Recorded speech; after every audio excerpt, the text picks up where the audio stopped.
Ram Ram,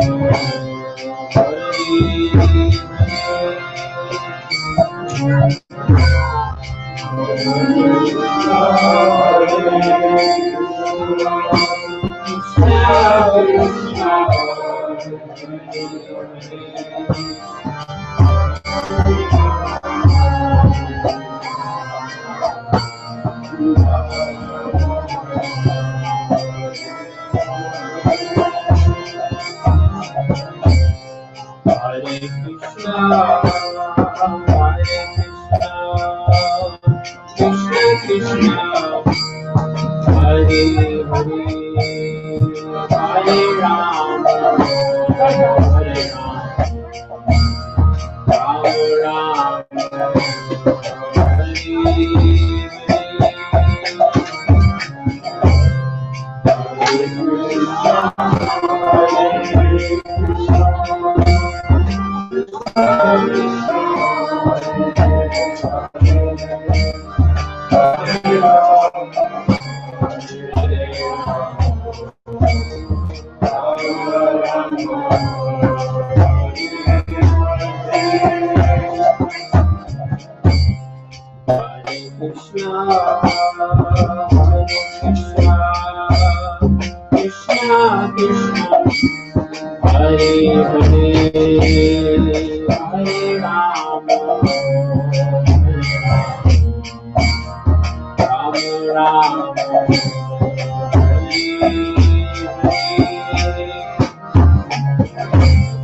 Ram Ram, Hare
Hare Krishna Mahamantra. Oh,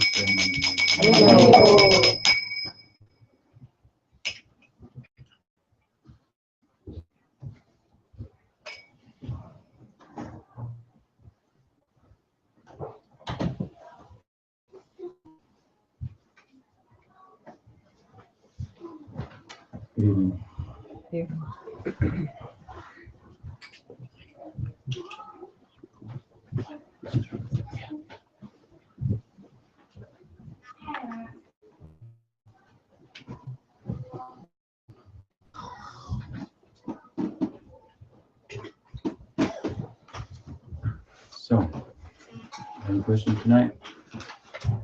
Yes. If I understood you correctly today, you were saying how consciousness of all the jivas is the same, basically. And then, but there's will. So one jiva chooses one thing, another chooses another thing, so there appears to be differences.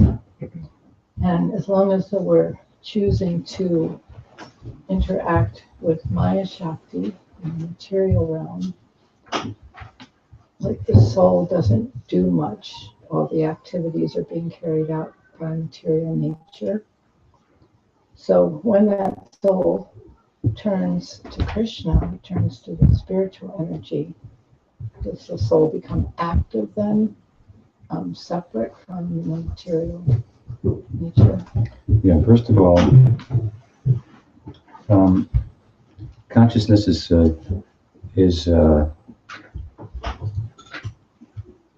word, an English word that's used in a lot of different ways. So when we invoke it,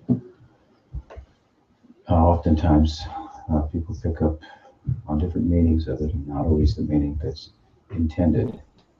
Consciousness, to a large extent, is identified with perception.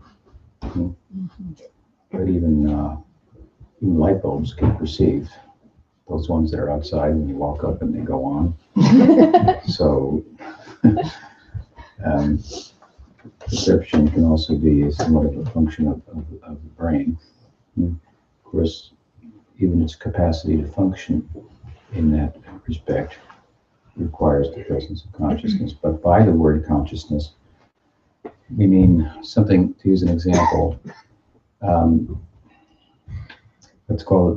let's say consciousness is electricity. And so a bulb is like a body, right?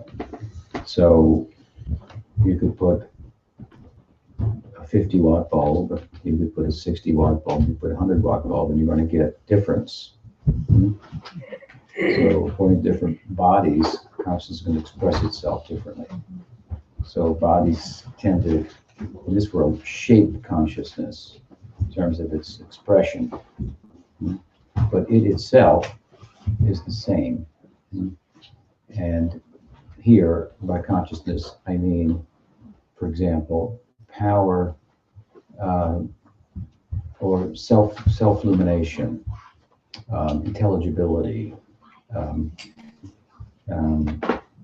ability to make itself known, to be, in an enduring sense. Light is luminous, and it illumines other things. So consciousness, when we speak of it in terms of awareness, is more like the light's ability to illuminate other things, to shed light on them. So again, it's a big word and has different meanings, and what we're talking about is difficult to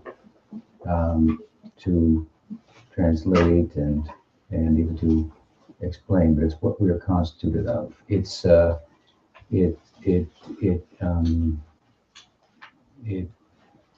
has different qualities, you could say, or constituents. It's a unit of enduring being.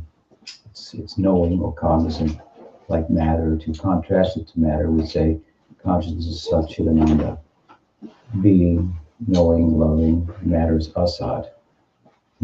It's here today, but it's gone tomorrow. So does it be? Does it exist? Not very long in terms of its various forms. So Asat, Achit, it's not knowing, it's not cognizant, right? It's inert. And it's not inherently joyful, right? So it's Nirananda, Asat, Achit, Nirananda, Nir Sat Chit, Ananda. Now, when we say that, you started by saying that all consciousness is equal. What I meant by that is that all units of consciousness, they are all like monads of consciousness, or atomic particles of consciousness, just like sparks from a fire. Okay. So the fire is something, sparks are like fire, but they're different also. You can't cook with a spark, you can't heat in the winter with a spark, but you could with a fire. So we have a likeness to our source, and there's a difference between ourselves, and there's a quantitative difference. And that results in a different qualitative performance, if you will. So, at the same time, each of the sparks is constituted of the same thing, Sat, Chit, Ananda. That way, all the units of consciousness are equal. One unit of consciousness is not composed of Sat, another Chit, another of Sat and Chit, another, or any other combination of things, right? So they're equal in that sense, right? And I said that one of the qualities, if you will, of the consciousness is that it has will. It's kind of like a unit of will. Matter has no will. So we have will.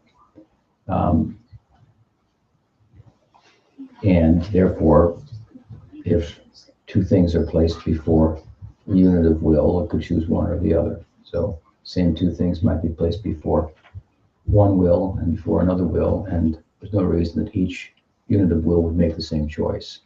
So choices are there, and then there are differences. And so when we have choices that we're confronted with by the material energy, by matter, that we're like in touch with, or even under the influence of, so to speak, there's two, from the point of view of Vedanta, there's two aspects to matter.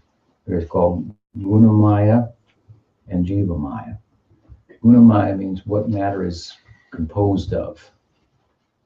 And of course, in an overarching, a broad sense, we say it's composed of these gunas. Gunas means qualities, but here guna means qualities threefold. So it's a broad description, but sattva, rajas, tamas. Sattva, intelligibility. It can make itself known. Rajas, it has movement. Tamas, inertia, to use some terms to try to explain it. So these gunas, they're influences. And so you have, for the Gita, for example, explains various different influences of sattva, influences of rajas, tamas, on us. So if tamas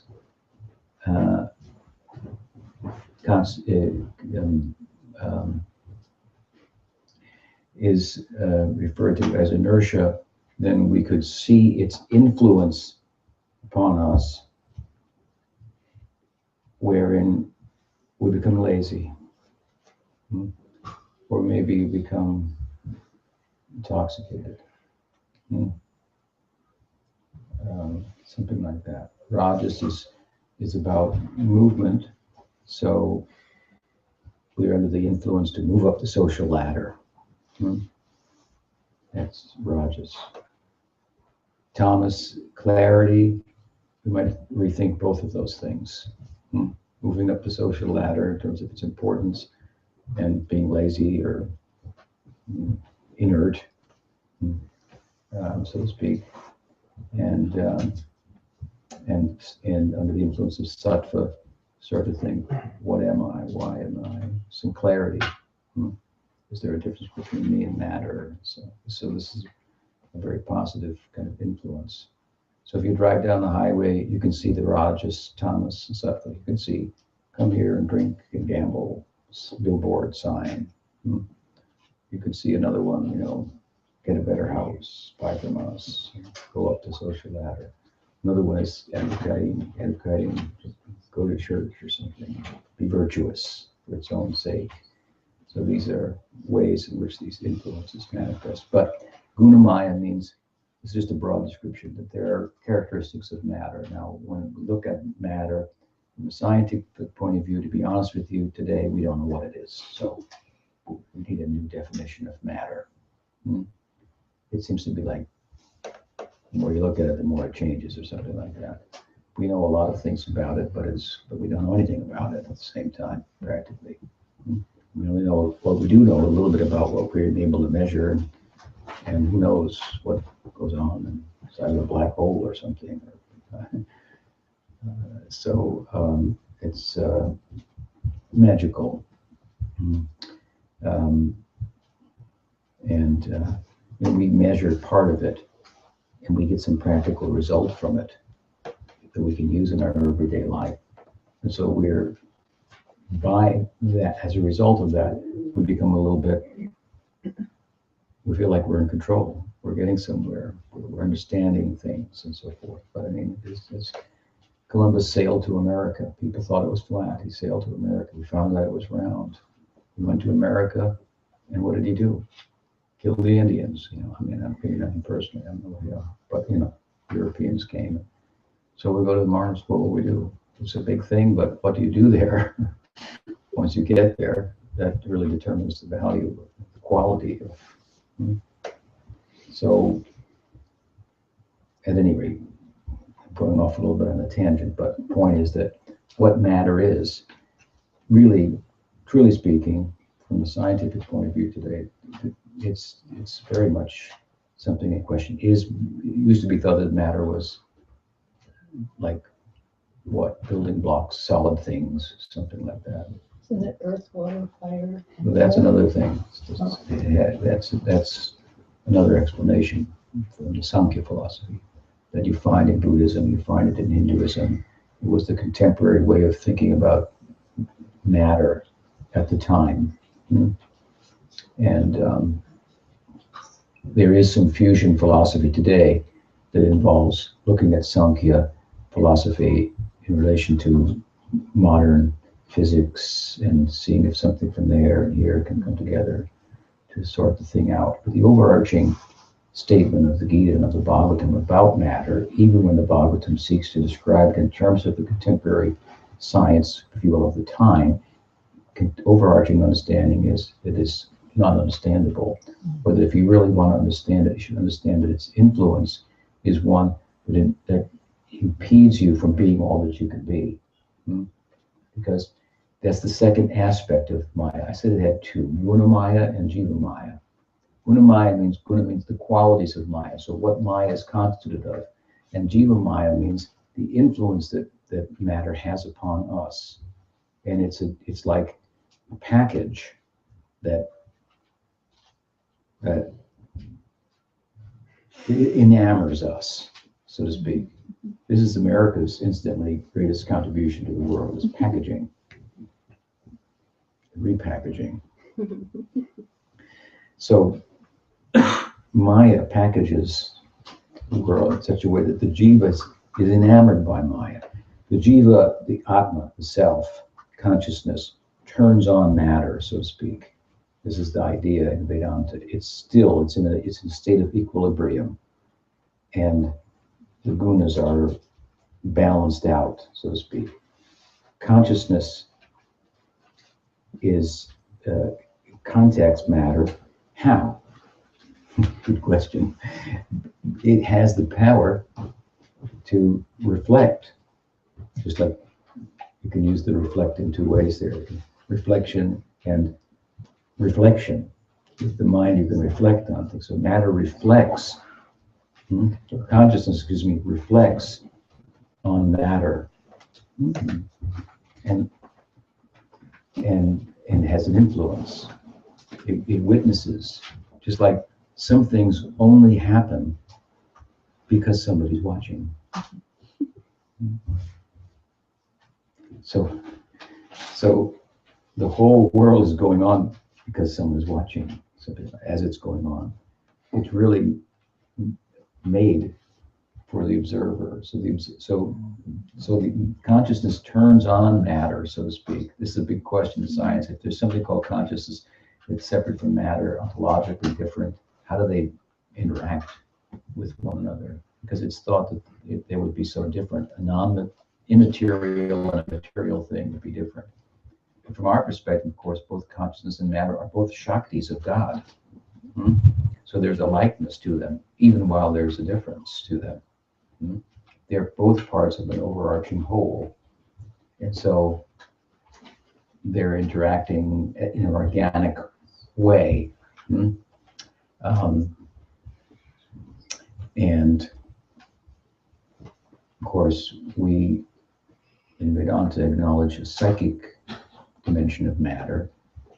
And the explanation is that it has the power to take the reflection of matter and become consciousness like. So that's called a mind. It's like almost like consciousness compared to matter, gross physical matter. So, but then there's consciousness itself, pure consciousness. So it starts the whole show, matter in motion, right? And so subtle matter starts to manifest, and physical matter manifests out of it, and so forth. And this whole show is something like if you sit down and you turn on the television, and then it captures your attention. So it has no power without you, the viewer. But once you turn it on, it may have the power to take over your life. And somebody may have to pull you away from there and say, come on, have a life. And so the show of matter, if you will, that's called Jivamaya. Gunamaya, Jivamaya. Gunamaya, what it's constituted of, Jivamaya, its influence on us that it can have, which is enamoring, and it's a glitter. But as they say, all that glitters is not gold. You are the gold. You are the wealth, actually. You are the meaning. You are the value. But we project ourselves into matter, and then we think matter is fool's gold, really. So when we do that, of course, then differences arise, and we get different bodies, and we have different likes and dislikes, and so on and so forth. So this is what you're talking about, right? That's what your question is about.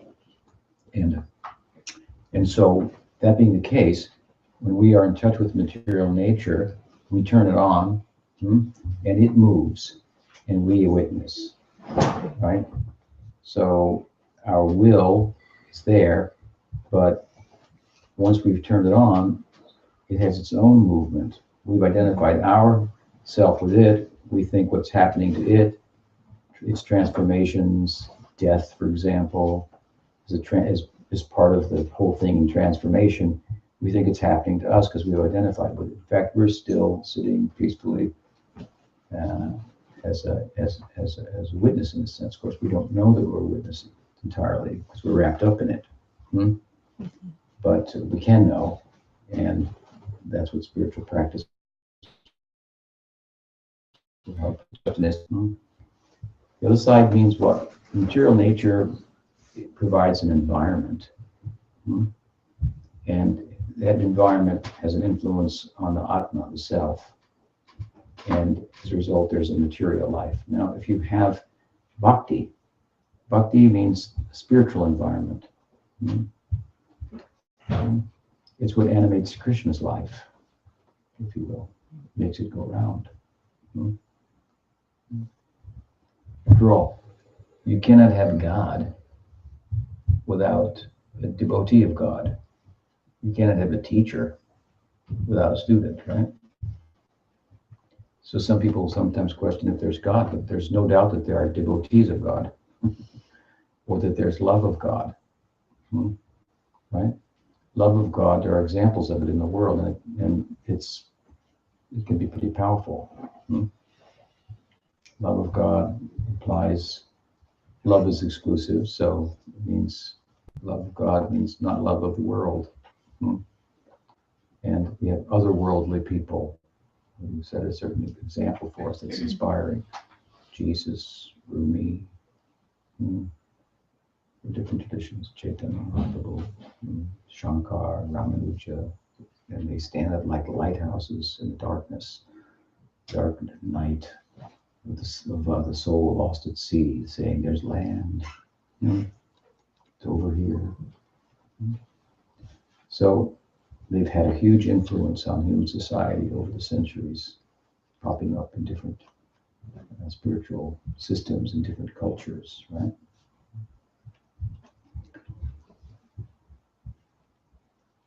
They speak to us of life beyond matter, life of the self itself, rather than a life of the self that is really one where the self is doing nothing, but she's projected herself into a virtual reality. Like you turn on the computer and there's a virtual reality and you're living in there, but you're actually just sitting in the seat, right? That's material life. So now the question is, we'll turn off that computer. We're done with that. Now we have someone has come and told us there's a better life. Turn off the computer. And so you believe them. They're compelling by their influence. And so they take you by the hand in that direction. Somehow you go. Because you already really knew this virtual reality is not me anyway.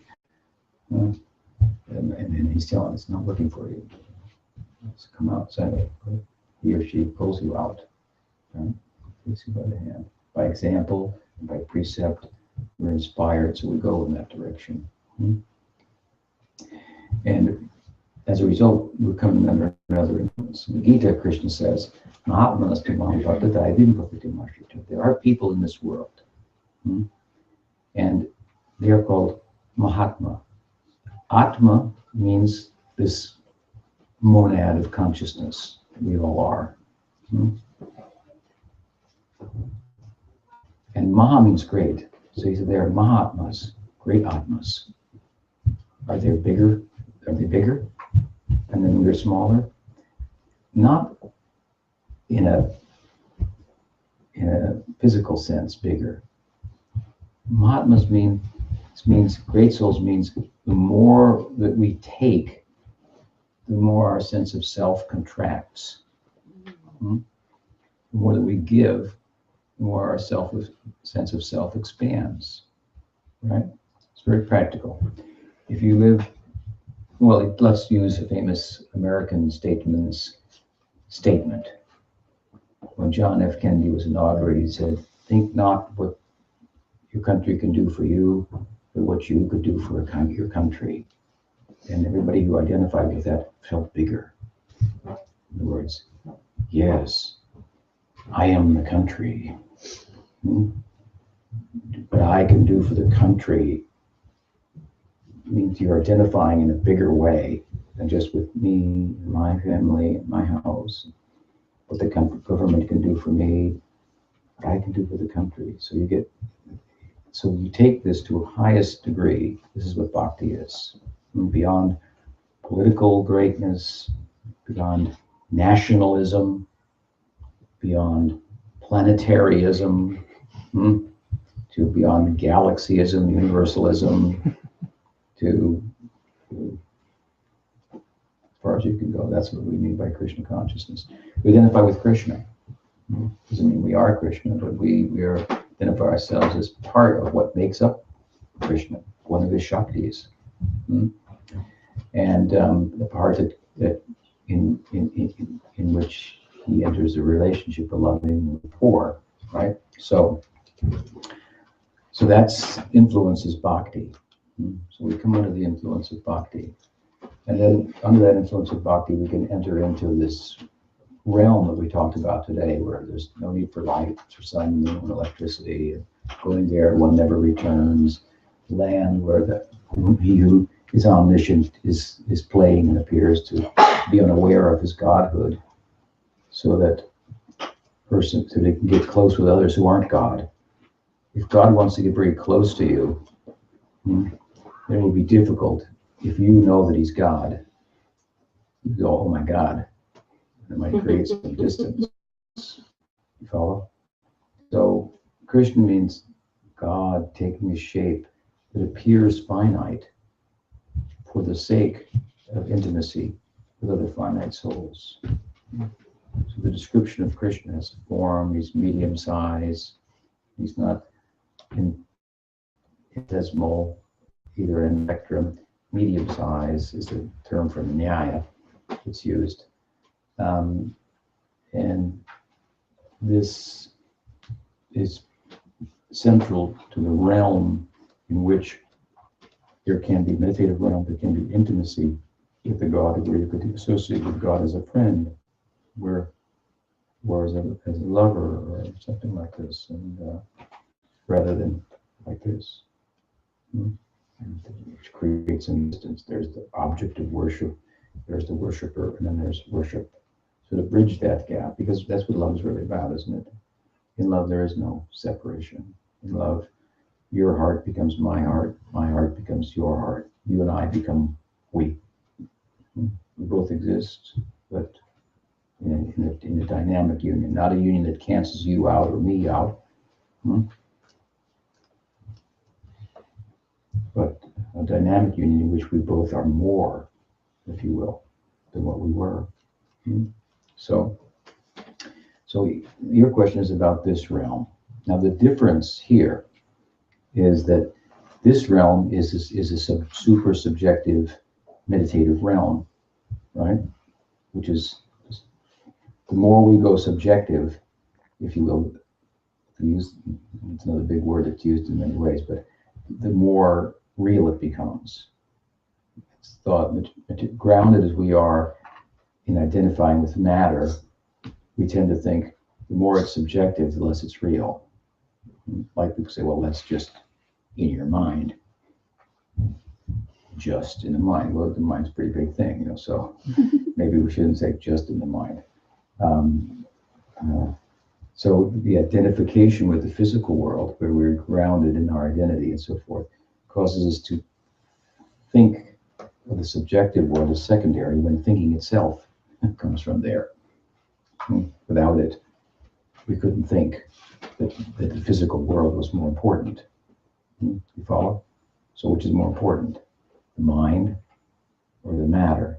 Does matter matter if nobody thinks about it? So the thinking, the subjective side.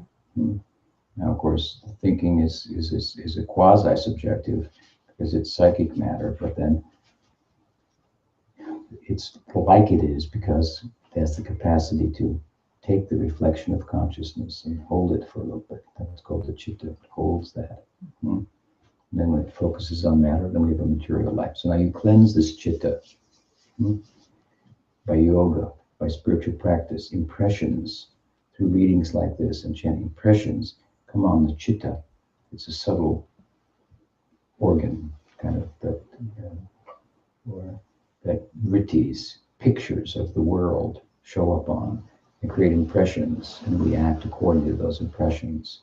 So the idea in spiritual life is to clean these vrittis off of the chitta. And in our school, we do that by putting bhakti on the chitta. So the best defense is a good offense. So now we have impressions for bhakti, and for moving spiritually.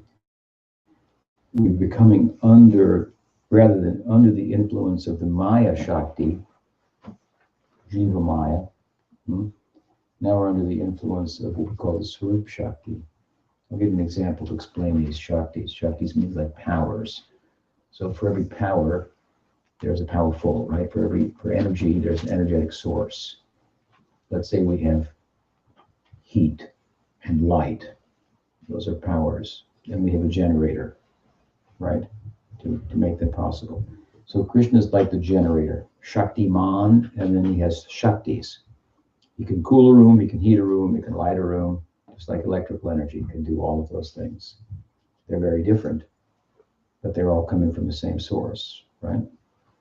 So the Godhead is possessed of innumerable Shaktis, and there are some principal ones. We are constituted of one Shakti, the Maya Shakti, matter is another one. And then there's something called the Swarup Shakti, that bhakti, or love, is constituted of. So I'll give you an example. If you have a fire, in the fire you have heat, right? You have light, you have sparks, and you have smoke. Smoke almost seems to be the opposite of fire, because fire illumines and smoke obscures, right? But still smoke comes from fire. So the smoke is like matter. It obscures. It's most unlike fire. Of all of the influences or powers of fire, smoke is least like it.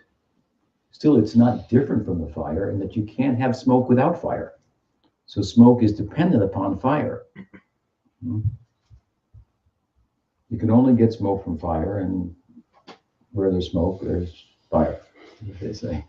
So it is, in that sense, one with the fire, because it's not independent of the fire. But in other sense, it's quite different from the fire, isn't it? Really quite dramatically different, in as much as fire illumines and smoke covers, obscures. So Maya, or matter, is one of the Shaktis of God. It's like smoke, and God's like the fire. So included in God is the Maya Shakti also. Something like the subconscious. Now you have also in fire, as I said, sparks, right? So sparks are more like fire than smoke, right? And they're dependent on the fire also, so they're one with the fire in that sense. But they're also different from the fire. Like we said earlier, you can't cook with a spark. You can't heat yourself with a spark. You can't light the night with a spark. So we're like the spark.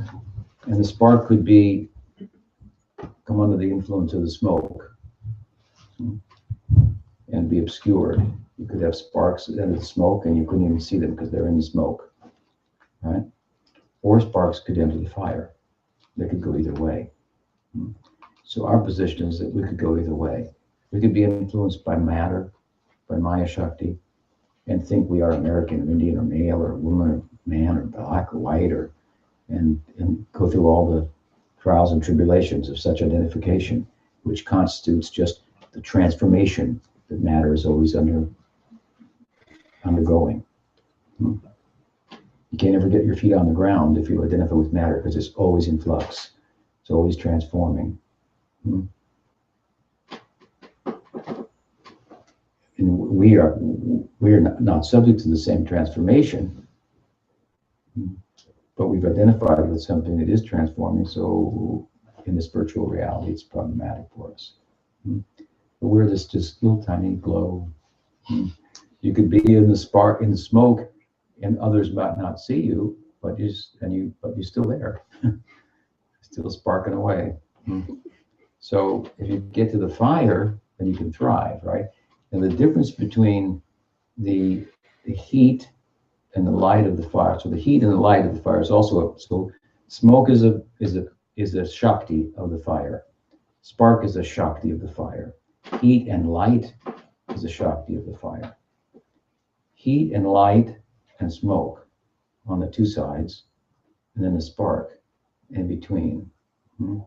If the spark goes in the direction of the smoke, then its illuminating power becomes obscured.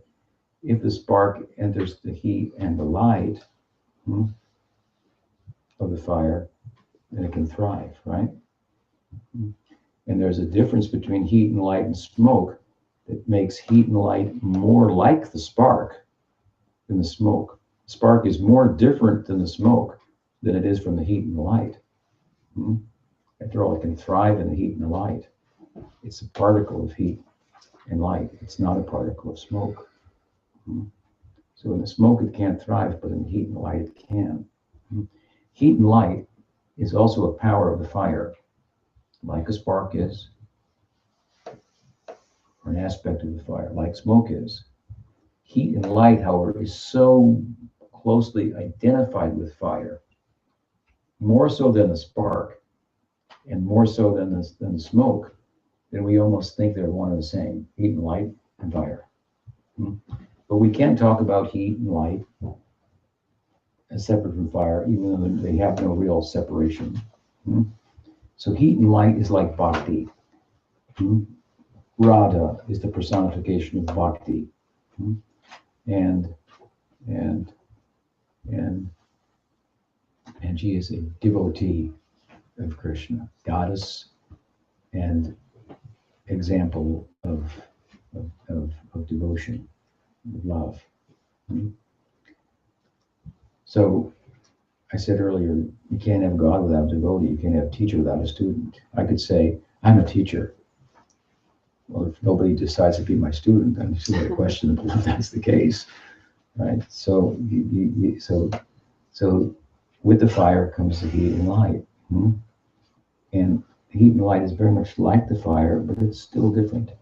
Heat and light are powers of fire, powers of illumination, light, and heat means feeling.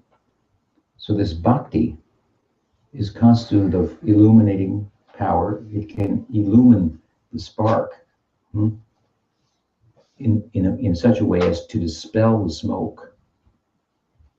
So bhakti can dispel the illusion of Maya.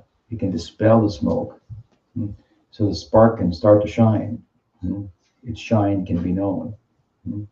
And if the spark comes into the heat, into the light, then it develops a knowing light, in this example, being synonymous with knowing, that exceeds its own knowing power. Its power to illuminate is extended by coming under the influence of heat and light. The fullness of the light. Light means illumination and heat means feeling. So it means bhakti is constituted of knowing and feeling. Knowing and loving. Feeling and philosophy. Philosophy, out of which feeling arises. Feeling that isn't devoid of philosophy. A lot of times in the world today, our feeling is devoid of any thinking or philosophy. We can say, yes, Swami, I know, but I've got to go. I feel this way, and we go. There's no philosophy to that. That's unfortunate. And off we go.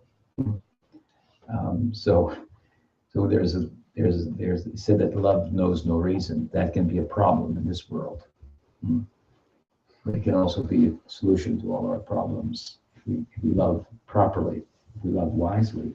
If we learn what this world is, examine our experience here. And if we're afforded another example, to go in another direction, to move away from the computer screen, as I say in an example. When we come under the influence of bhakti, we can arrive at a kind of knowing that we couldn't have arrived at. A knowing that not only removes the influence of smoke, but causes us to know the fire. To know what smoke is, know what a spark is, and know the fire. And to feel the fire. So it's a loving, wise love. Wise love. Where wisdom is the ground out of which this love is arising. This is, to use a Sanskrit term, bhakti Vedanta. Veda means knowledge, anta means like comprehensive knowing, and bhakti means love. Love that arises out of full knowing, real knowing. Very nice idea. So heat and light and the fire, this is like bhakti. It has an influence. It comes out of the fire, and it can touch us. Now, the difference between the influence of the heat and the light and the influence of the smoke is dramatic. But one of the differences is that the heat and light is more like us than the smoke. We're really quite different than the smoke. Smoke is dark, and we're a particle of light. So we can't really interact with matter, integrate with matter. We can never really integrate with it. It's not that the self becomes partially matter. It's like if you take oil and you pour it on water, the river will flow with oil, but you can scrape the oil off the top. It doesn't mix. Water doesn't mix with oil. So matter doesn't mix with consciousness.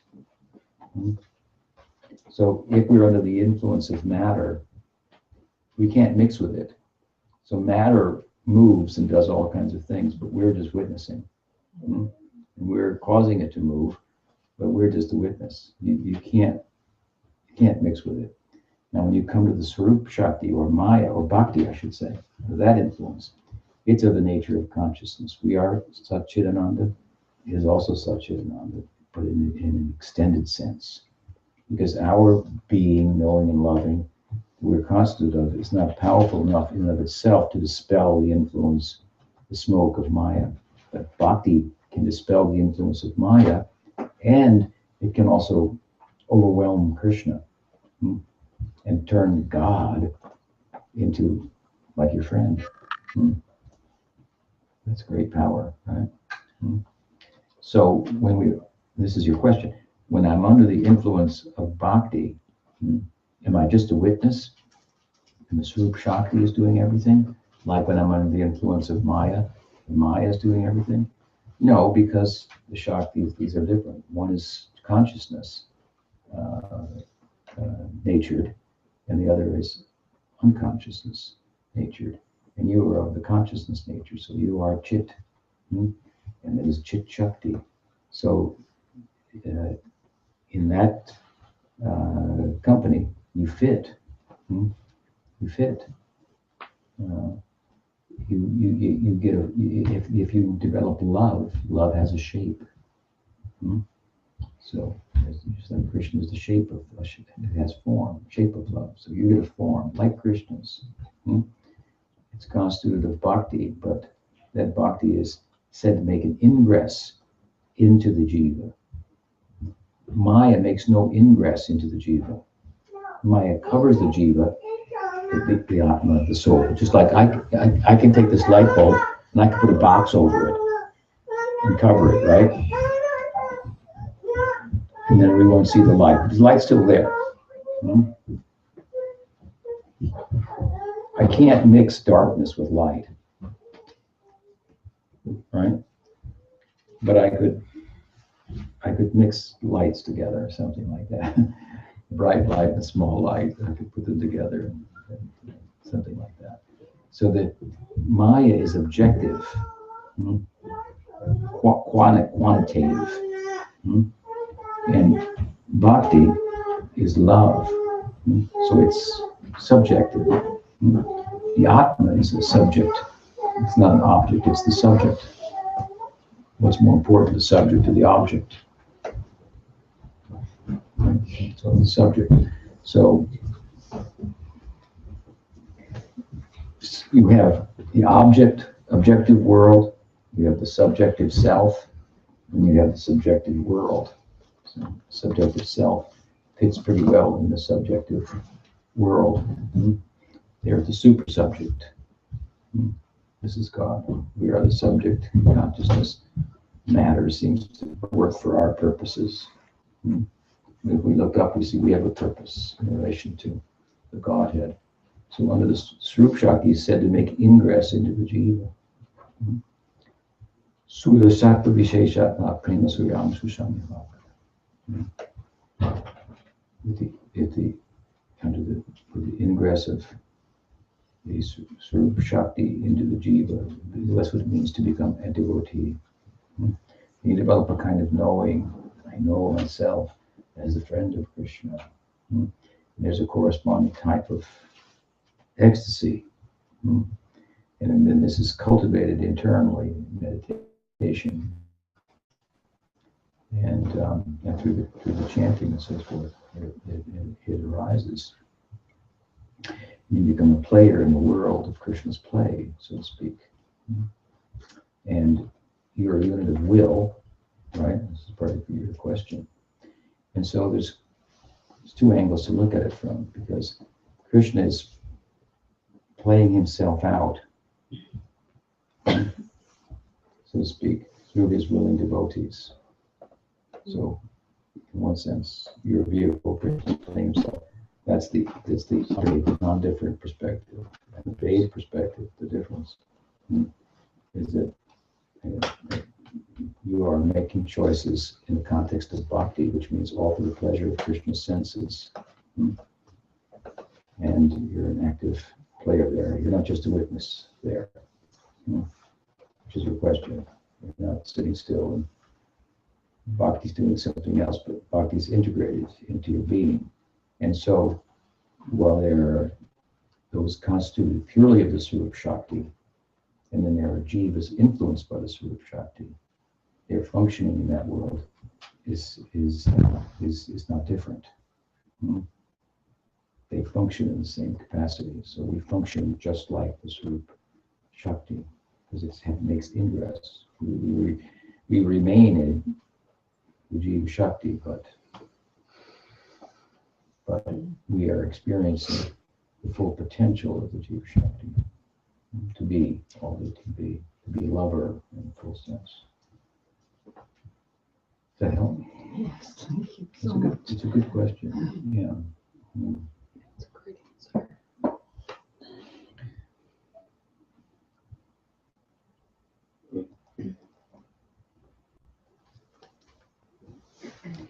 It's like this.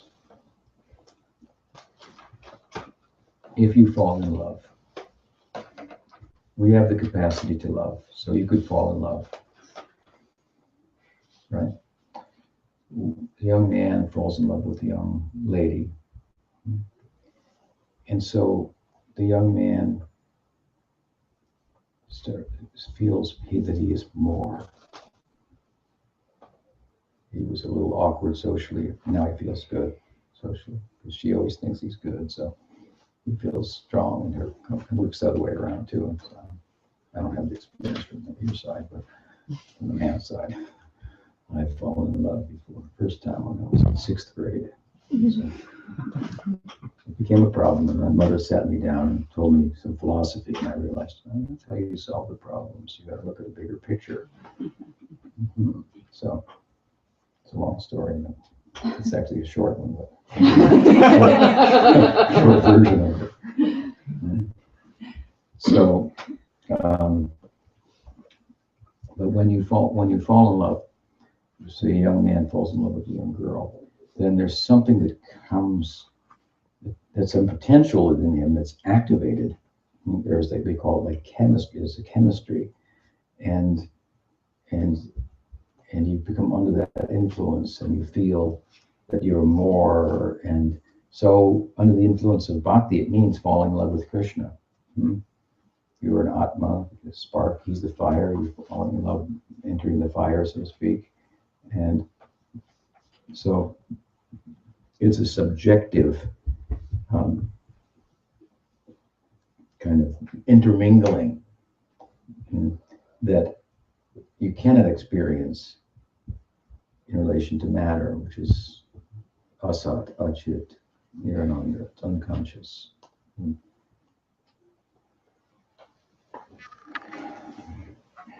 What else? That help? That does help. It's complicated, but worth thinking about. Very clear explanation. Okay. Okay, good. If you have a penny, then you have a certain capacity to spend. If you can connect with a greater source of capital, if you've got $10 and I've got one, and you say, hey, why don't you get together with me and we can be 11. I say, okay, let's do it. I got nothing to lose. When we become 11, then. So something like that. If you connect with a bigger capitalist, then your capacity suddenly expands. More capital. So we have a little capital, we're poor, so to speak. We're just a spark. We're poor.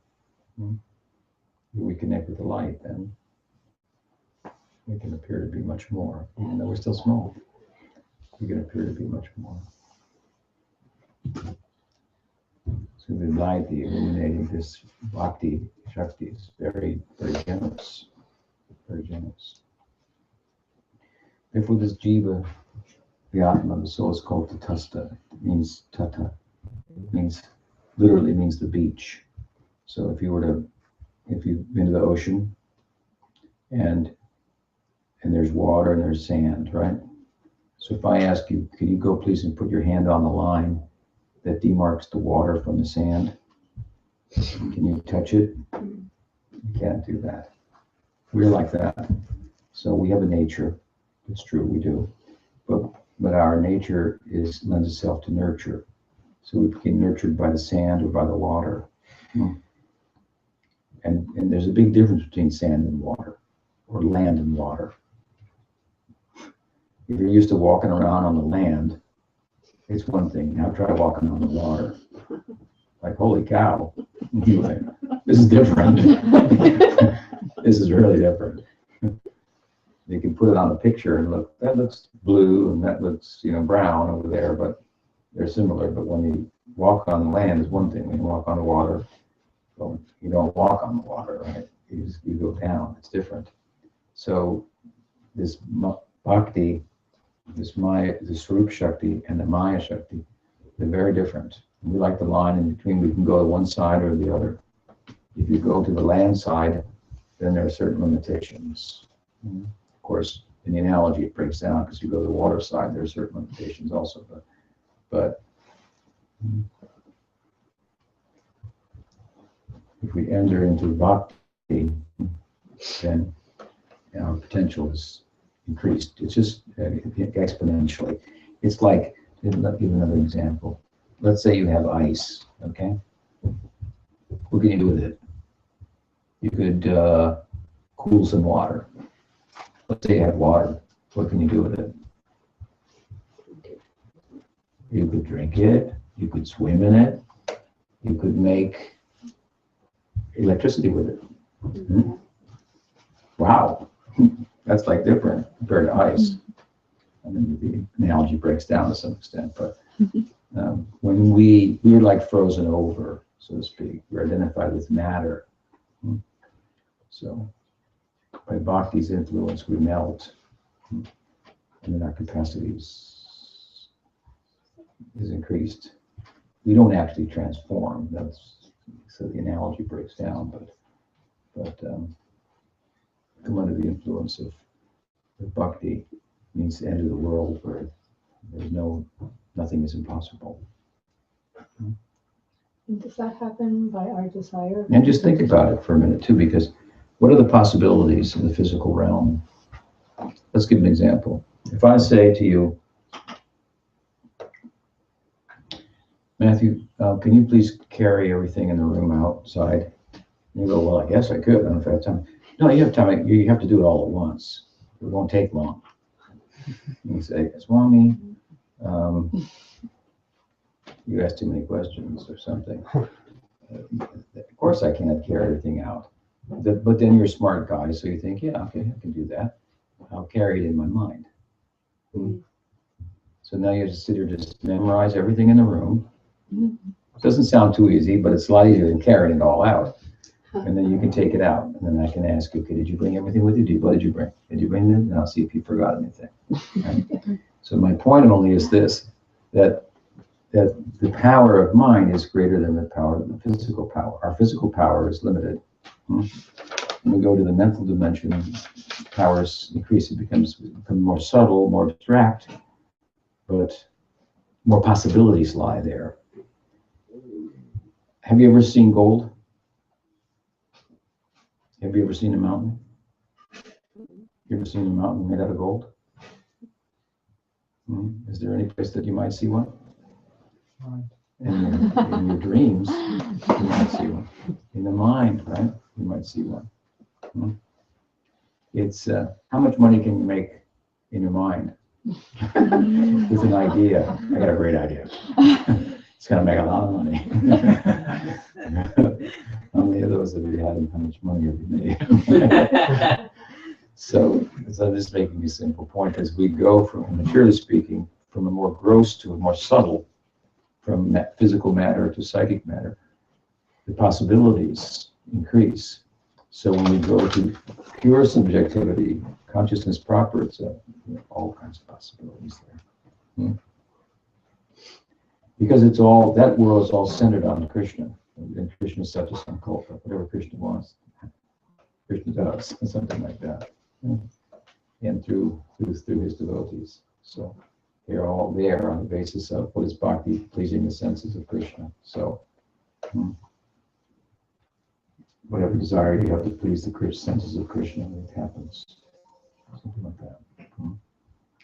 So no, all possibilities lie there. It's a great hope and prospect.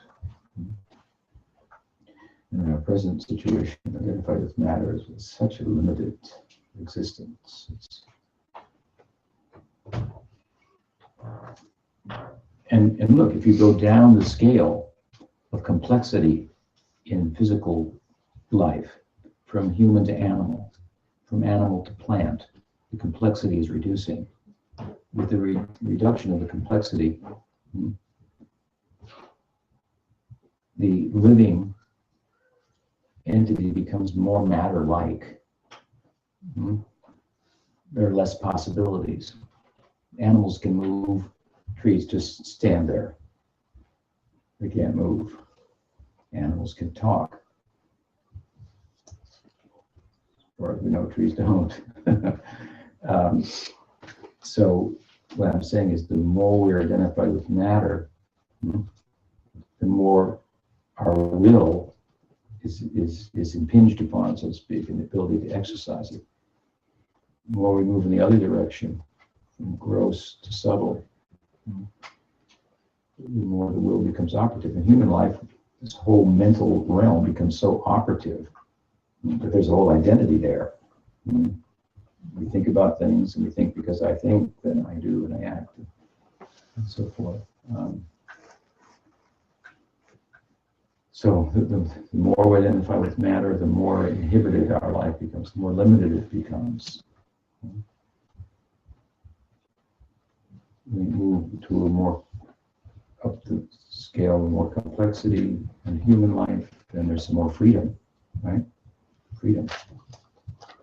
If we were to compare the material life to a prison, then we would say that the less complex forms of life are more incarcerated, and human life is something like being on parole. So you're out, but you got to check in every now and then, and how you use your freedoms will determine whether you actually become free or you go back inside. There's transmigration. You misuse the freedom of human life to be a two-legged animal only, because animals are concerned for eating, sleeping, mating, and defending free of human life, and that's all we're concerned with, and not why I am pursuing higher meaning. Then why be a human? Better to be an animal. So nature will dictate or will respond to the way in which we've interacted with her, and then we can take birth as an animal in the next life. And it will be more restricted as a result of that. If we use our freedom properly and talk to saintly people and pursue spiritual life, which is what we can do that animals can't do. I mean, that is a unique difference. Right? It's said, well, we can think, we can reason. That's what makes us different, Swami. Not that we can be spiritual. What's spiritual anyway? Who believes in that? Humans are different from animals because they can reason. But if all you can reason about, if you don't reason about spiritual life, then what are you going to reason about? You're going to reason about how to eat, how to sleep, how to protect your body, how to enjoy your body. Then you're no more than a big animal. All you're concerned with are the same things that animals are getting without having to think about it. So what if you so if a cow eats grass, and you can eat 10 different kinds of grass, does it make you really different categorically? If a cow is an herbivore and you're an omnivore, is there that much difference? Just like you take biological evolution as it's thought of today. The biological evolution, neo-Darwinism, is the idea here is that species adapt, right? But the adaptation that they undergo is based on something that they already have, like they have motor properties. And so instead of moving with fins, they adapt and they get legs, something like that. And maybe over time, long time, they adapt and they get wings. Now the difference between wings and legs are pretty big, but they're really only different motor functions. They're a similar category, right? So what you don't find in the theory of evolution is to expect a change that will occur. It's just like it's not, that change is not an extension of something that's already there. Hmm? Now, matter is non-experiential. So for the matter to become experiential, holy cow, that would be like, how can experience come out of non-experience? That is like, don't expect that to happen in evolution. This is a case for panpsychism. One of the things we are in our school of Vedanta is panpsychism. We believe consciousness is pervasive throughout. And sentience is evidence of consciousness. Life is consciousness. Biological life is just a reflection of actual life. Consciousness is animating the matter, setting it in motion, but the consciousness is the animating principle itself.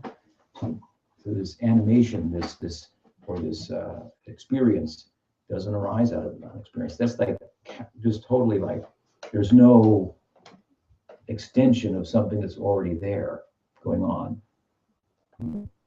People have tried to say, yeah, it's kind of like Hume said, well, the liver exudes bile, so the brain is consciousness. But like bile and, liver is similar to brain, bile is not similar to consciousness. Bile is more similar to a brain than it is to consciousness. It's like completely different. I mean, it's right. It's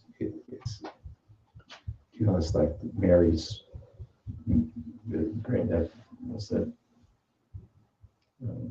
thought experiment. Mary was a doctor, and she lived in a lab, and she knew all the physical properties of color. She knew physical properties of color, but she had never seen any color. She lived in a black and white laboratory.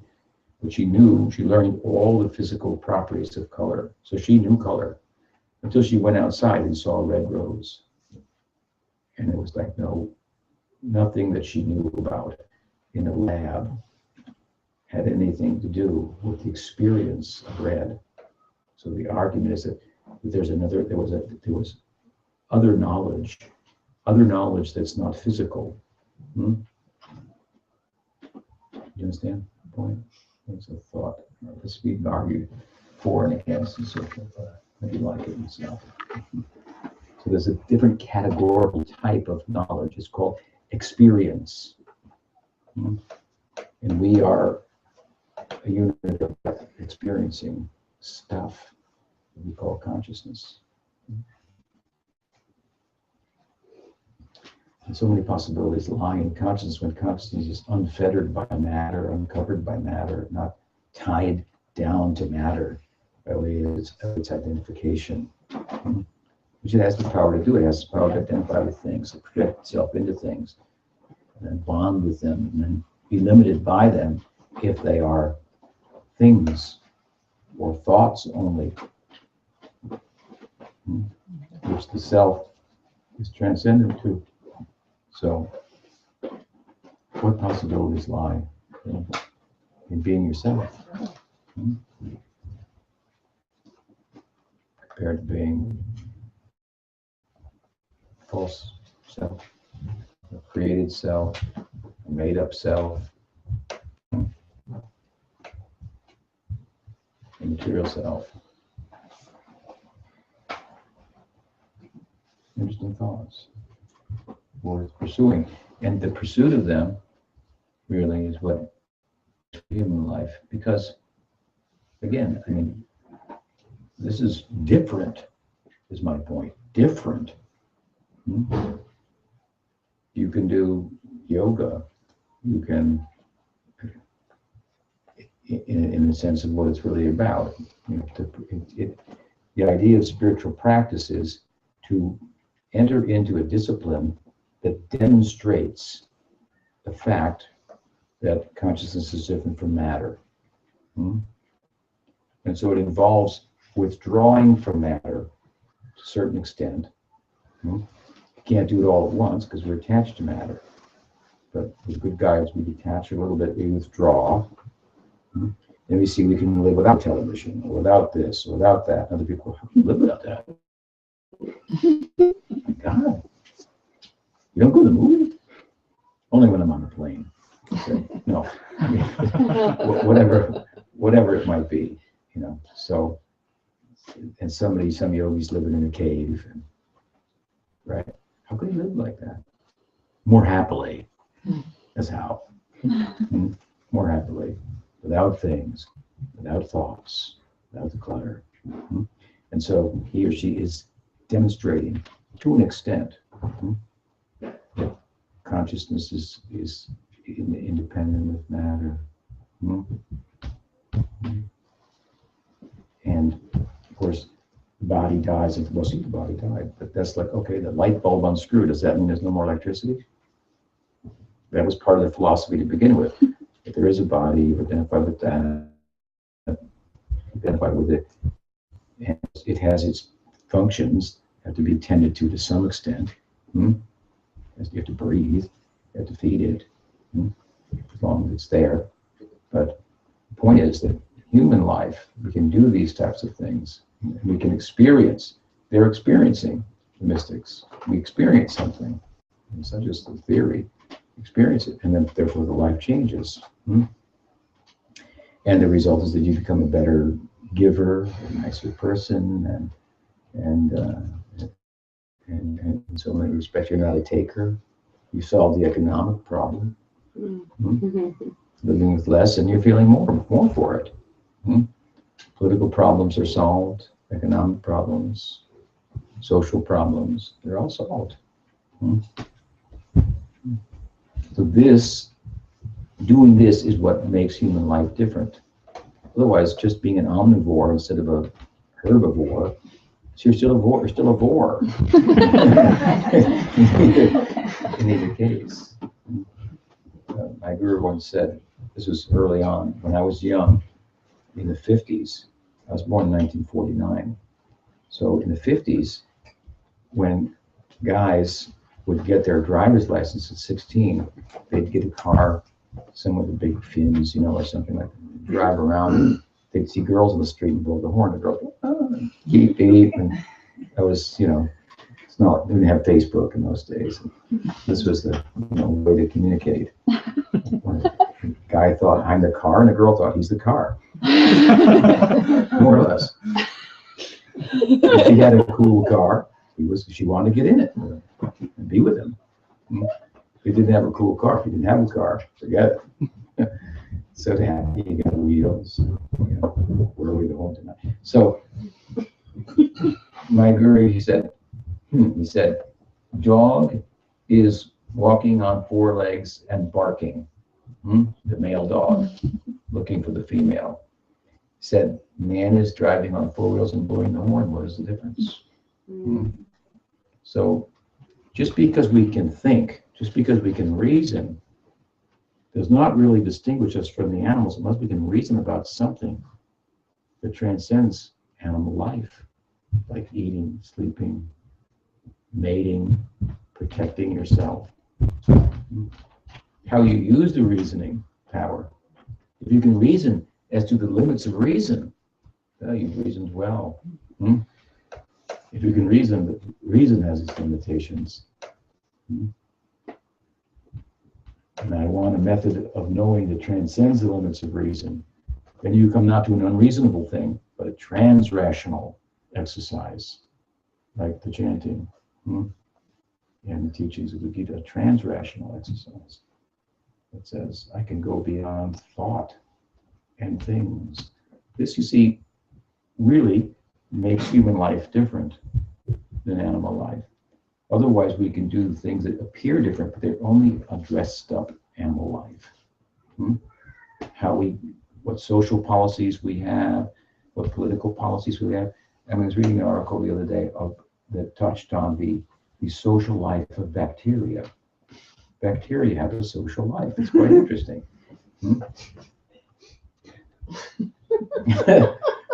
So, I mean, all these big social issues that we're concerned about for good reason, and we're plugged in here to some extent, but I mean, it's not, any different than bacterial life. We have social issues they're working on, stuff like that. The reason our social issues are in question is because we have this greater capacity of reasoning that should be used not to just tweak the social issues, but how to use to reason how to use our human energy to transcend the limits of human social interaction, so on and so forth. That's what makes us human. This is the idea of the Vedanta. And it is a real big difference. Now, what was your question? You had a question. Yes. So what role does the guru play in the process of the detachment of matter? Uh-huh. I'm new to this, so. Me too. It's been a long time, but still an eternity. However long it is, it's short. So, what role does the guru play in detachment? Well, the guru plays an important role.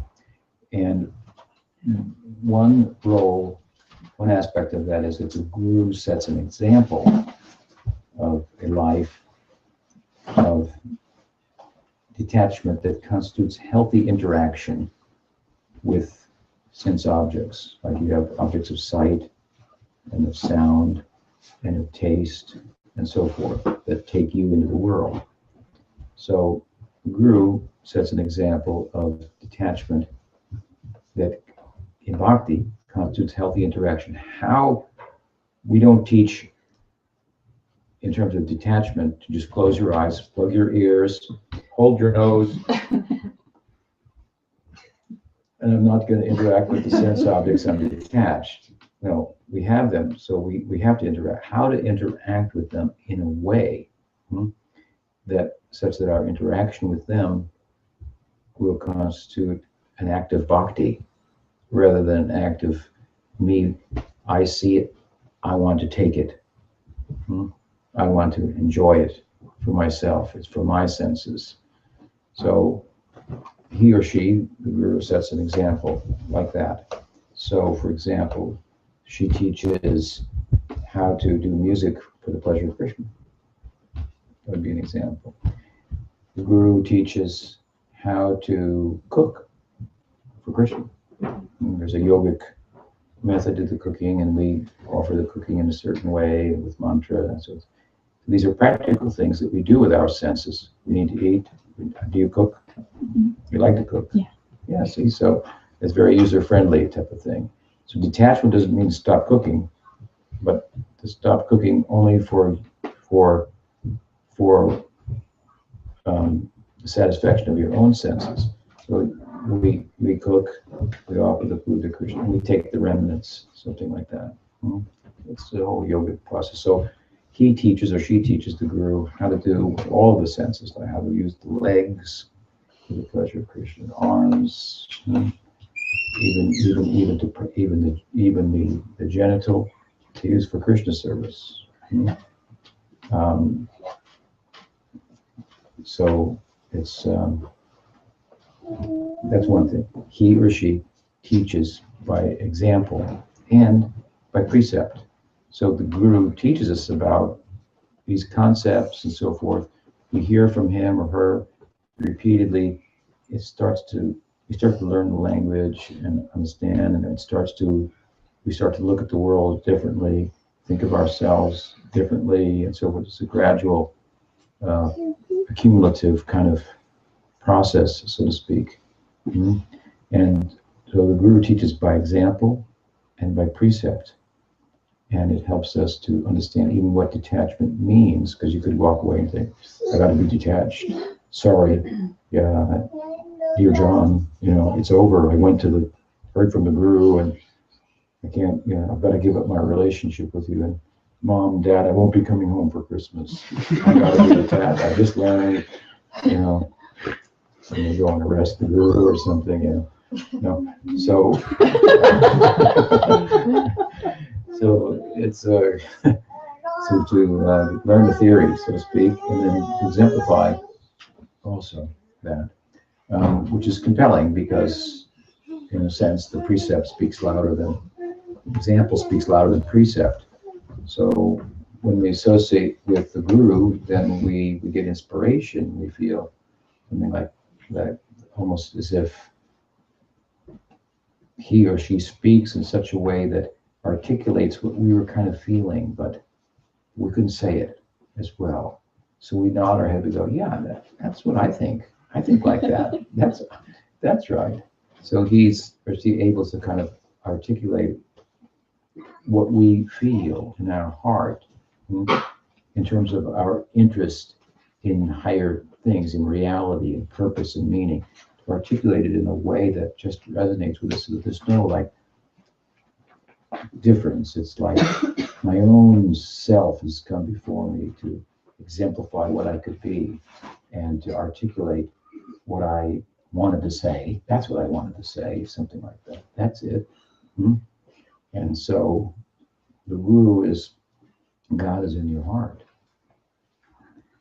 But God appears externally in an ambassadorial kind of sense, like you're an ambassadorial. Sure. Okay, why not? Yeah.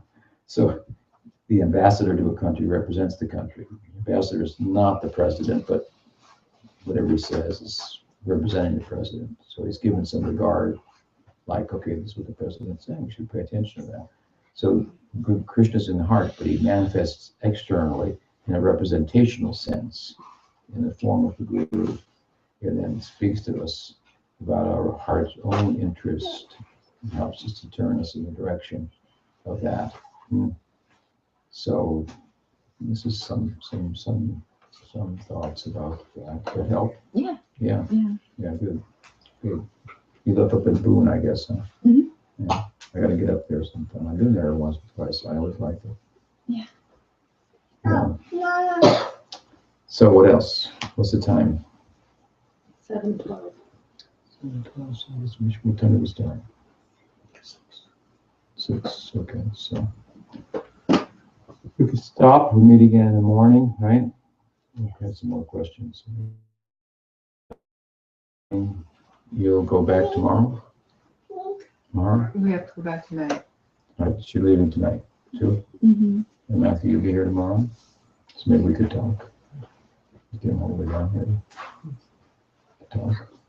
So, in the morning, sometime. All right? Sri Sri Gaura Maharaj Ki Jai. Gaura Bhaktivinoda Ki Jai. Open. We talk, right? Okay. Yeah, for now. Okay. Tripurari Swami, Guru Maharaj Ki Jai.